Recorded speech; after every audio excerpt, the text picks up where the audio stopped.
मध्य प्रदेश के चंदनपुर गांव में भोला नाम का एक व्यापारी अपने पत्नी सुलेखा के साथ रहता था।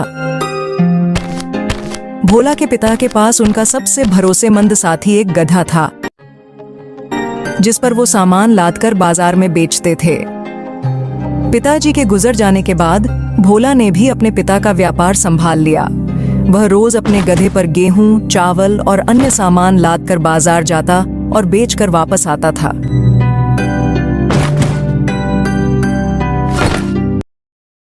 अरे सुलेखा, मैं बाजार जा रहा हूँ, मुझे आने में देर होगी, तुम खाना खाकर सो जाना।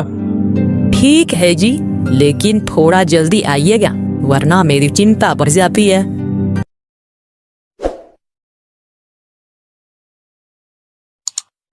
चल बे गधे, आज जरा तेज चलना, सुना नहीं जल्दी घर आना है। जी हुजूर, मैंने कब देरी की है जो आज करेंगे।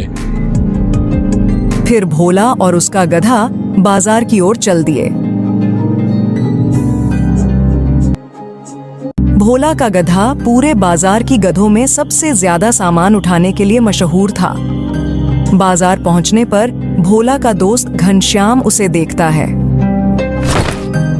अरे भोला, क्या बात है, तुम्हारा गधा तो पूरे बाजार भर में सबसे ज्यादा बोरी उठाता है। एक काम करो, ये गधा तुम मुझसे बेच दो। अरे नहीं घनश्याम, ये गधा मेरे पिताजी की आखिरी निशानी है, इसे मैं किसी भी कीमत पर नहीं बेच सकता। लेकिन घनश्याम, तुम्हारा गधा तो कद काठी में मेरे गधे से भी बड़ा दिखता है, फिर ये काम क्यों नहीं करता। अरे भोला, कद काठी में बड़ा होने से कुछ नहीं होता। दिखने में तो मजबूत है, पर ये बहुत आलसी और कामचोर है। दिन भर खाता है और काम के नाम पर ढेला भी नहीं हिलाता। क्यों बे गधा, क्या ये सच कह रहा है? तू आलसी है? देखो, काम से भागने वाला कोई भी गधा नहीं चलेगा। थोड़ी देर बाद भोला और घनश्याम घर लौटने लगे। जब वे घर पहुंचे तो सुलेखा घर के दरवाजे पर इंतजार कर रही थी। अरे सुलेखा, ये क्या, तुम अभी तक यहीं बैठी हो, सोई नहीं? कैसे सो जाती, आपकी फिक्र हो रही थी, आपने इतना देर जो कर दिया। फिर भोला सुलेखा को घनश्याम के बारे में बताता है। सुलेखा, ये मेरा दोस्त घनश्याम है, पास के ही गांव से आता है और मेरे साथ बाजार में व्यापारी का काम करता है। भाभी जी, आप अभी तक भोला के इंतजार में बैठी हुई हैं, और एक मेरी पत्नी है, वो अब तक सोते हुए सपने भी देख रही होगी। मेरी बीवी तो एकदम बेफिक्र रहती है। अरे उसकी या तो भैंस चढ़ में गई है क्या? अरे भाभी जी, वो भी एकदम आलसी है, बिल्कुल मेरे गधे जैसा। दोनों में कुछ विशेष फर्क नहीं है। अच्छा भोला, अब मैं चलता हूँ। थोड़ी देर बातचीत के बाद घनश्याम अपने गधे को लेकर घर लौट जाता है।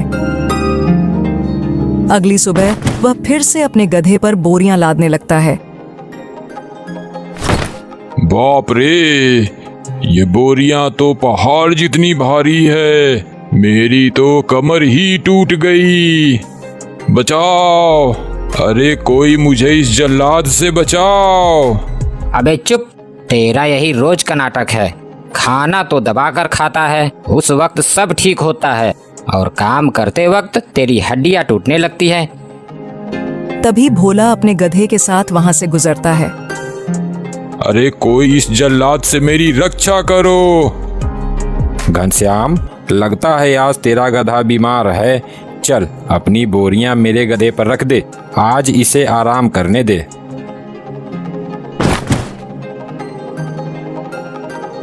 मुझे मूर्ख समझा है बच्चू, शरीर से गधा हूँ, दिमाग से नहीं।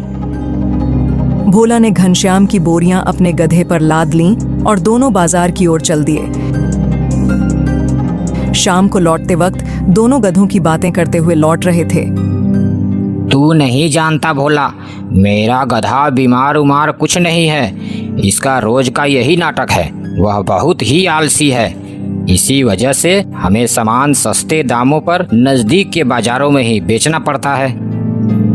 ओहो, तो ऐसी बात है। फिर देखो कल इस कामचोर गधे को हम कैसे सबक सिखाते हैं। फिर दोनों अपने अपने घर जाते हैं। अगले दिन घनश्याम ने फिर से अपने गधे पर बोरियां लादनी शुरू की और गधा फिर से चिल्लाने लगा, अरे मर गया रे, कोई बचाओ मुझे, मेरी हड्डियां टूट गई। तभी भोला फिर वहां से गुजर रहा होता है और वह हंसते हुए कहता है, अरे रहने दे घनश्याम, आज भी इसे बाजार नहीं ले जाएंगे। इसे आज भी यहीं आराम करने दे और इसकी पीठ पर लदी बोरियों को भी नहीं उतारना। आज इसे ऐसे ही छोड़ दे। सुन रहा है ना, आज तुझे इन्हीं बोरियों के साथ आराम मिलेगा। अरे नहीं नहीं, ऐसा मत करो, मैं मर जाऊंगा। अब से जैसा कहोगे मैं वैसा ही करूंगा। आज तो तुझे आराम ही करना होगा। घनश्याम ने भोला की बात मानी और गधे को बोरियों समेत वहीं खड़ा छोड़ दिया। गधे ने थोड़ी देर इधर उधर देखा, लेकिन जब किसी ने बोरियां हटाने की कोशिश नहीं की तो उसे समझ में आ गया कि अब कोई उसकी मदद नहीं करेगा। धीरे धीरे वह बोरियों को लेकर चलने लगा।